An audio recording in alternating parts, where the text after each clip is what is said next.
आमे आलोक बाबा कहूँ खंडगिरी कौन गुप्त लीला हम ताकू उन्मुक्त करने किए साधु सत अच्छा आसतु सामना करवा जगत रे भगत मंगल करने किसी निर्दिष्ट व्यक्तित्व कर्म ए जुगरे ना ये जुगरे केवल नाम मांडे ब्राह्मण नमर पिंडे सकल हेतु कर एमाने हेतु करना हेतु कथा को उल्टे देले थाक कह को उल्टे देले हक पार्टी के उल्टे देले टिपा एमाने संरक्षण करंतु यांक कथा कौन प्रकृत महापुरुष यांकु कौन विजौछन एमाने ताकू उपाख्यान करना आम एति बाड़े कही कूल श्रीमंदिर गढ़ी मंदिर पड़ुनी छाई एमिटी देउल जगत मालिका हूँ गुप्त भागवत हूँ श्रेय। बाबा सर्वप्रथम आम चैनल माध्यम आपको स्वागत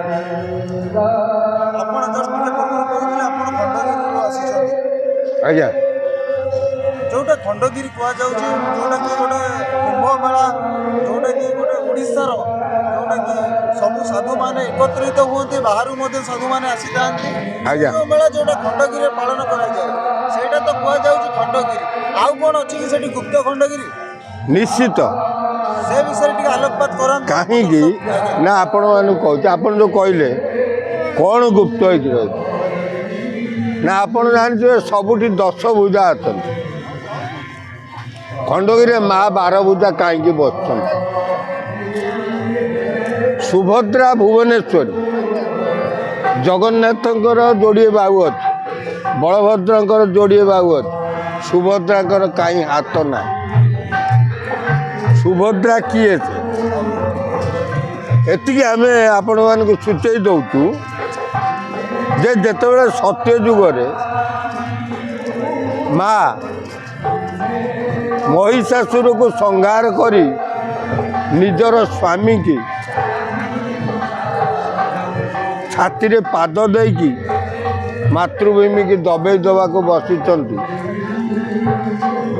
विधवा से जड़े सधवा थे सधवा को उल्टे देले विधवा बांधवी थिले बांधवी ताको उल्टे देले विधवा कहीं से स्वयं नारायण से स्थापना होते माँ विमला को कही तुम्हें पुरी क्षेत्र में बस एवं मु तुमको माँ रूप में स्थापना कर रखुची एवं कली जुगरे उत्कल क्षेत्र में सिद्धपीठ रे तुम्हें जाइए से 12 भुजा नाम नामित हम से आगुरी थिले पद्मालया ये हेले 12 भुजा आज्ञा गुप्त भोग जो कहले सेटा अलग कथा सेटा निराश भोग कह जाए तानारे निराश भोग निराश कौन सेटा आपण मैंने आइले आम उपस्थान करा ताना निराश भोग निश्चित मालिका हूँ गुप्त भागवत हूँ श्रेय महापुराण सेटा चलवा कहले चले आज्ञा निश्चित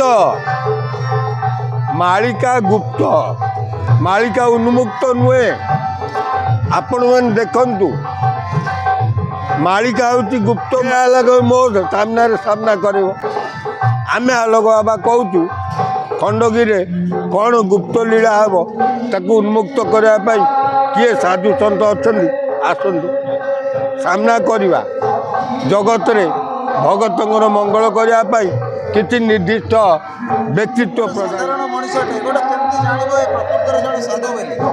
आज्ञा साधारण मनीष मान केमती जानव ये जड़े प्रकृत साधु कौन थी तार परीक्षा से करना साधु किए असाधु किए रत्नाकर भाया लोक वाल्मीकि होता केमती होता रत्नाकर कौ वंशर व्यक्ति से आपन को आग जाना रत्नाकर कहीं वाल्मीकि सी जड़े ब्राह्मण लोक କାହିଁ ଡକାୟତ ହେଲା ପୁଣି କାହିଁ ବାଲ୍ମିକି ହେଲା ତାର କିଛି କାରଣ ଅଛି କର୍ମ କାରଣ ବ୍ୟକ୍ତିତ୍ୱ ପ୍ରକୃତି ଥିବ ହେତୁ ରୁଚି କର୍ମର କାରଣ ନଥିଲେ ପ୍ରକୃତି କେବେ ହେତୁ ରଖିବ ମାଳିକାରେ ତ ବିଭିନ୍ନ କଥା ଲେଖା ହେଇଛି ଖଣ୍ଡଗିରି ଉପରେ ଆଜ୍ଞା କ'ଣ ଏସବୁ ସତ୍ୟ ନିଶ୍ଚିତ କିନ୍ତୁ ତାର ବ୍ୟକ୍ତିତ୍ୱ ପ୍ରଦାନ କରିବା ପାଇଁ ସମୟ ପ୍ରଦାନ କରିବା ପାଇଁ ଆମେ କହିପାରିବୁ କାହିଁକି ନା ଆପଣମାନେ ଜାଣିଥିବେ ମାଳିକା କ'ଣ କହିଛି ତାର ହିସାବ ଆମ ପାଖେ ନାହିଁ କେବଳ ବେପାର ପାଇଁ କହୁଥିଲି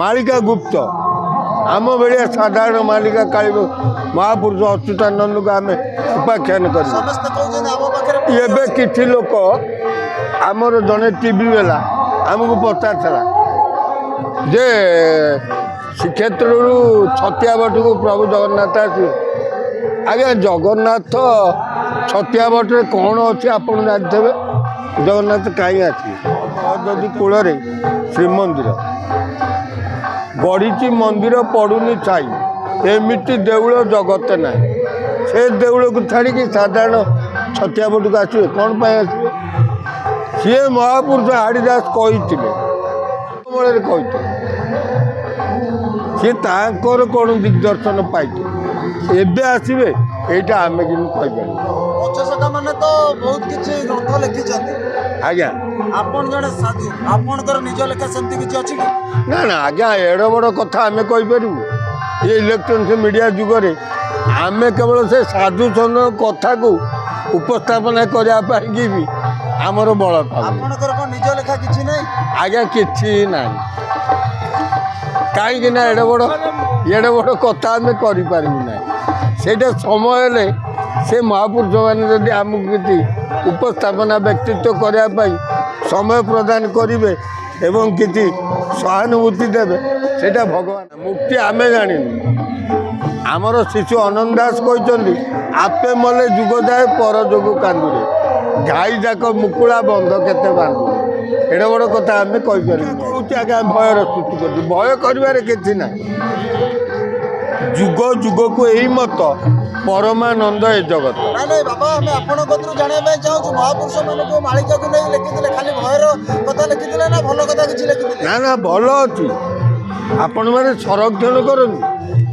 ଏମାନେ ଯେଉଁମାନେ କେବଳ ମାଳିକାକୁ ବେପାର କରିବା ପାଇଁ ଭୟର ଉପସ୍ଥାପନା କରୁଛନ୍ତି ଭଲଟାକୁ ଏପାରେ ପହଞ୍ଚି ପାରୁନାହାନ୍ତି ଦୁଇ ଭାଗରେ ବୁଝାଉଛନ୍ତି ଗୋଟେ ପିଣ୍ଡରେ ବୁଝାଉଛନ୍ତି ଗୋଟେ ବ୍ରହ୍ମାଣ୍ଡରେ ବୁଝାଉଛନ୍ତି ଆଜ୍ଞା ପିଣ୍ଡ ବ୍ରହ୍ମାଣ୍ଡ ଏକମତ ଜାଣିବୁ ସୁଜ୍ଞାନୀ ପଣ୍ଡିତ ବ୍ରହ୍ମାଣ୍ଡେ ଭ୍ରମୀଣ ନମର ପିଣ୍ଡେ ସକଳ ହେତୁ କର ଏମାନେ ହେତୁ କରିନାହାନ୍ତି ହେତୁ କଥାକୁ ଓଲଟେଇ ଦେଲେ ଥାକ କହକୁ ଓଲଟେଇ ଦେଲେ ହକ୍ ପାଟିକି ଓଲଟେଇ ଦେଲେ ଟିପା ଏମାନେ ସଂରକ୍ଷଣ କରନ୍ତୁ ୟାଙ୍କ କଥା କ'ଣ ପ୍ରକୃତ ମହାପୁରୁଷ ୟାଙ୍କୁ କ'ଣ ବିଜଉଛନ୍ତି ଏମାନେ ତାକୁ ଉପାଖ୍ୟାନ କରୁନାହାନ୍ତି ଆମେ ଏତିକି ବାଡ଼େଇ କହିବୁ ବାଇ ମନରେ ବସି ଅବନାବ ଅବନା ବନିଲେ ଅମିଷା ମିଶିବ ଅମା ପରେ ମପା ହୋଇବ ଧନ ମନ ଜ୍ଞାନ ଏମାନଙ୍କର ସେତେ ଅନୁଭୂତି ଜ୍ଞାନ ଶିଥିଳତା ନାହିଁ ଯେଉଁମାନେ ଆଜି ମାଳିକା ହେଉ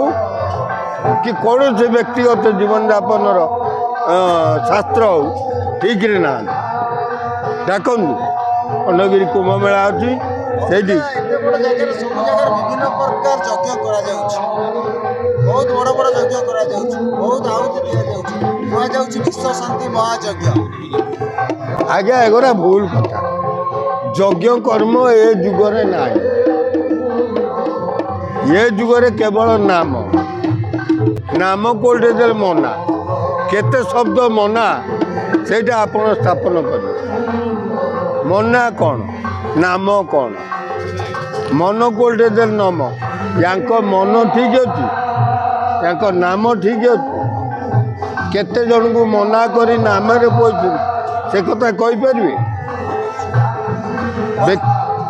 ପରିଶେଷରେ ବାବା ଆମେ ଆପଣଙ୍କ କତିରୁ ଜାଣିବା ପାଇଁ ଚାହୁଁଛୁ ଏ ସାଧାରଣ ମନୁଷ୍ୟଟେ ଗୋଟେ ଗୁରୁ କରିବା ନିହାତି ଆବଶ୍ୟକ ଗୁରୁ ଆଜ୍ଞା ଶିଷ୍ୟର ଦେହେ ଗୁରୁ ଥାଏ ଗୁରୁଠୁ ଶିଷ୍ୟ ଭିନ୍ନ ନୁହେଁ ଯଦି ଆପଣଙ୍କର ମୋର ସାମଞ୍ଜସ୍ୟ ନହେଲା ତାହେଲେ ଗୁରୁ ଶିଷ୍ୟର କିଛି ହିସାବ ନାହିଁ ନାଇଁ ଆମର ତ ତ ଗୁରୁ ବିଭିନ୍ନ ପ୍ରକାର ଅଛନ୍ତି, ଯେମିତି ଶିକ୍ଷା ଗୁରୁ ଅଛନ୍ତି, ଅନ୍ନ ଗୁରୁ ଅଛନ୍ତି, ସେମିତି ନା ନା ନା ଗୁରୁ ଅଶେଷ ରହିବେ। ବାପା ତ ମେନ୍ ଗୁରୁ, ଗୁରୁ ମା ତ ମେନ୍ ଗୁରୁ। ଗୁରୁ ହେଲେ ସ୍ୱୟଂ କାହିଁ ସାଧୁ ସନ୍ଥ ଡାକି କାହା ଗୁରୁ କରିବେ? କ'ଣ ପାଇଁ ଶିଷ୍ୟ କରିବେ? କ'ଣ ପାଇଁ? ତାର ଶିଷ୍ୟ କିଏ? ଗୁରୁ କିଏ? ଗୁରୁ ହେଲା ଗୁଣ ରୂପକୁ ଯିଏ ବ୍ୟକ୍ତିତ୍ୱ କରିଥାଏ। ଶିଷ୍ୟ କିଏ? ନା ଯିଏ ଶିକ୍ଷାକୁ ଦକ୍ଷ ଭାବରେ ଦମନ କରିଥାଏ। ଦୀକ୍ଷାକୁ ଓଲଟେଇ ଦେଲେ ଖାଦି, ବିଦ୍ୟାକୁ ଓଲଟେଇ ଦେଲେ ଦାବି। ଯିଏ ଖାଦି ଦେଖାଇ ପାରିବ, ବିଦ୍ୟାକୁ ଦାବି କରି ଉପସ୍ଥାପନା କରିପାରିବ, ସେଭଳି ଶିଷ୍ୟ ବାବା ଦରକାର। ଅବିକା ଲୋକମାନେ କହୁଛନ୍ତି ଗୁରୁ ନ କଲେ ସଂସାରରୁ ପାର ହେଇପାରିବ ନାହିଁ। ଆରେ ଗୁରୁ କର, ଘରେ ବା ଗୁରୁ ଅଛି, ପିତାମାତା। ଆଉ କିଛି ଗୁରୁ ଦରକାର ଆବଶ୍ୟକତା ନାହିଁ। ନିଶ୍ଚିତ ଆପଣ ଏଠି କାଟି ଦଉଛନ୍ତି ସମସ୍ତଙ୍କ କଥାକୁ। ସମସ୍ତଙ୍କର କଥା ହେଉଛି ଗୁରୁ ନିହାତି ଦରକାର, ଯୋଉଟା କି କ'ଣ ସେ ଗୁରୁଙ୍କ ନାଁ କୁହାଯାଉଛି? ମୁଖ୍ୟ ଗୁରୁ। ଏ? ମୁଖ୍ୟ ଗୁରୁ ଯୋଉ କୁହାଯାଉଛି, ମୁଖ୍ୟ ଗୁରୁ ତ ପିତାମାତା ବହିଛନ୍ତି, ତାଠୁ ବଡ଼ ଗୁରୁ ନାହାନ୍ତି। ଆଉ ଗୁରୁ କରିବା ଆବଶ୍ୟକତା କିଛି ଦରକାର ନା ନାହିଁ। ନା ଆବଶ୍ୟକତା ନାହିଁ ବୋଲି ଆମେ କହିପାରିବୁନି, କିନ୍ତୁ ଆବଶ୍ୟକତା ସ୍ଥଳେ ସେମାନଙ୍କୁ ଗୁରୁ କରିବେ। କିନ୍ତୁ ମୁଖ୍ୟ ଗୁରୁଙ୍କ ଉପସ୍ଥାପନା ଇଏ କମ୍ପ୍ୟୁଟର ଯୁଗରେ, କମ୍ପ୍ୟୁଟର ଇଲେକ୍ଟ୍ରୋନିକ୍ସ ମିଡ଼ିଆ ଯୁଗରେ ଯଦି ପିତାମାତାକୁ ଆପଣ ପ୍ରତ୍ୟକ୍ଷ ଭାବରେ ଗୁରୁ କଲେ, ତାହେଲେ ଆପଣଙ୍କର ଗୁରୁ ଆବଶ୍ୟକ ହେବନି। ଏ ସମାଜରେ ଯୋଉ ପିଲା ବାପା ମାଆଙ୍କୁ ପଚାରେନି, କିନ୍ତୁ ବହୁତ ଆଶ୍ରମ ଯାଇକି ସିଏ କିଛି କରିପାରିବନି। ସିଏ ଯିଏ ପିତାମାତାକୁ ନ ପଚାରିକି ସେ ବାହ୍ୟ ଗୁରୁକୁ ସମର୍ପଣ କରିକି ନିଜ ମନ୍ତବ୍ୟକୁ ସ୍ଥାପନା କରିବ, ସେ କିଛି କରିପାରିବନି। ସେଭଳିଆ କିଛି ଲୋକଙ୍କୁ ଆମ ସାମ୍ନାକୁ ଡାକ, ଆମେ ପରୀକ୍ଷା କରିବୁ। ପିତାମାତାକୁ ଛାଡ଼ି ବାହ୍ୟ ଗୁରୁକୁ ଧରିକି ସେ ସଂସାରରେ ବ୍ୟକ୍ତିଗତ ଜୀବନଯାପନରେ କିଛି ଚିତ୍ତପ୍ରଜ୍ଞ କାଭାସା ସମାଧିସ୍ଥ କେଶବ ଭଗବାନଙ୍କ ରୂପକୁ ସ୍ଥାପନା କରିପାରିବ, ତାହେଲେ ସେଭଳି ଶିଷ୍ୟଙ୍କୁ ଡାକ, ଆମେ ତାଙ୍କରି ସାଙ୍ଗରେ ପରୀକ୍ଷା ହେବ। ଭଗବାନ କ'ଣ ଜନ୍ମଗ୍ରହଣ କଲେଣି? ଭଗବାନ ତ ଯୁଗେ ଯୁଗେ ଅବତାର କରୁଛନ୍ତି। ଆମର ଭାଗ୍ୟ ଥିଲେ ଆମେ ତାଙ୍କୁ ଦର୍ଶନ କରିବା। ଯୁଗେ ଯୁଗେ ଭଗବାନ ଅଛନ୍ତି, ଯୁଗ ଚାଲିଛି ତାଙ୍କ ସକାଶେ। ଆମର ଭାଗ୍ୟ ନାହିଁ, ଆମେ ସେମାନଙ୍କୁ ଦର୍ଶନ କରିପାରିବୁ। କିନ୍ତୁ ଆମେ ଏତିକି କହିବୁ, ନିଶ୍ଚିତ ଦର୍ଶନ ଆମ ଭାଗ୍ୟରେ ଅଛି। ଆପଣ ପରୀକ୍ଷା କରିବେ, ଆପଣ ଚାହିଁଲେ ନିଶ୍ଚିତ ଦର୍ଶନ କରିବେ। ମୁଁ ଆପଣଙ୍କୁ ବାଡ଼େଇ କହୁଛି ଗର୍ବ ଭାବରେ। ସାଧାରଣ ଲୋକଟା କେମିତି ଦର୍ଶନ କରିବ? ସାଧାରଣ ଭାବରେ ନିଜକୁ ସ୍ଥିତପ୍ରଜ୍ଞ କରି ଦର୍ଶନ କରିବ। ଏତେ ବଡ଼ କଳିଯୁଗରେ କରାଳ ରୂପକୁ ସେ ବ୍ୟକ୍ତିତ୍ୱ ଭାବରେ ଦୂର କରି ଯୋଗିଏ ଥିବେ ଯୋଗ ମତେ, ଯୋଗ କରିବେ ସେ ଏକାନ୍ତେ। ଗତ ଆଗତ ବର୍ତ୍ତମାନ ଯୋଗୀ ଜାଣିବ ଯୋଗ ଧ୍ୟାନ, ଯୋଗ କରିବ ଏକମତେ, ଜାଣିବ ସୁଜ୍ଞାନୀ ପଣ୍ଡିତ। ଆପଣ ନିଶ୍ଚିତ ଏକ ଜାଗାକୁ ଯାଆନ୍ତୁ, ନିଷ୍କାମ ନିର୍ବେଦ ଚିତ୍ତରେ ଦର୍ଶନ ଖୋଜିବାକୁ ଚାହିଁବେ। ଯଦି ନ ପାଇବେ, ଇଏ ଅକ୍ଷମ୍ୟ ଆଲୋକ ଦାସ ଆପଣମାନଙ୍କ ପାଖରେ ଅଛି, ନିଶ୍ଚୟ ଦିଗ୍ଦର୍ଶନ ଦେବ। ବର୍ତ୍ତମାନ ଏ ଜନମାନସରେ ଆପଣ ଜଣେ ସାଧୁ ହିସାବରେ କ'ଣ ଦିଗ୍ଦର୍ଶନ ଦେଇପାରିବେ? ଆଜ୍ଞା, ଦିଗ୍ଦର୍ଶନ ହେଉଛି ସୂକ୍ଷ୍ମ ସ୍ୱରୂପ। ଆପଣ ଅଳ୍ପ ସୂକ୍ଷ୍ମ ଯୋଗ କରି ମାୟା ସଂସାରରୁ ଯାଉଛନ୍ତି। ଏକଳି ଯୁଗ ନରନାରୀ ସର୍ବେ ହୋଇଛନ୍ତି ପାପଚାରୀ, ତେଣୁ ହୋଇବେ ଅଳ୍ପାୟୁଷ, ପାପେ ସକଳ ନିଜେ ଯିବେ ନା।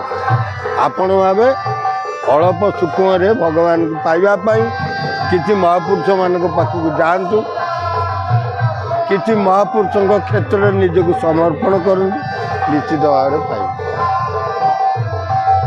ଜୟ ଜଗନ୍ନାଥ।